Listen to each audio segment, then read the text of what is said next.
হাফসা কি রান্না করতেছে? ওই যে আমি রান্না করতেছি হাফসার জন্য পোলাও মাংস, আর হাফসা আমাকে হেল্প করতেছে। এই যে এটার মধ্যে হাফসার পোলাও হইতেছে।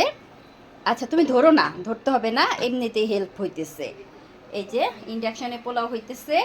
এখানে হাফসার হচ্ছে মুরগি আর হচ্ছে ডিমের ঝোল, সবই কিন্তু হাফসা হেল্প করছে। আমি রান্না করতেছি আর হাফসা হেল্প করছে, তাই না? কি কি রান্না করলা তুমি? সব কিছু, পোলাও, মাংস, ডিম, ডিমের ঝোল। খাবে কে এগুলা? রান্না শেষ হলে কে খাবে? কে খাবে? হ্যাঁ আর ধরো না, হয়ে গেছে। হ্যাঁ আর ধরো না, এটা ধরো না, গরম গরম রান্না হইতেছে পোলাও। হ্যাঁ হাফসা রান্না করতেছে ডিমের ঝোলের পানি, আর এই যে মুরগির মাংস, ডিমের ঝোল।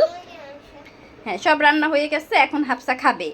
আজকের মেহমানকে হাফসা আর নানা। কে খাবে? সবাই খাবে, হাফসা খাবে, হাফসার আম্মু খাবে, হাফসার নানা খাবে। তুমি তো মেহমান। তুমি মেহমান না? পাপা খাবে, আপি খাবে, বইনি খাবে, শানুমা খাবে, সবাই সবাই। হ্যাঁ সবাই মিলে খেতে হয় না?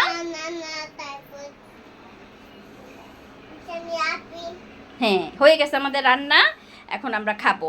আল্লাহ হাফেজ।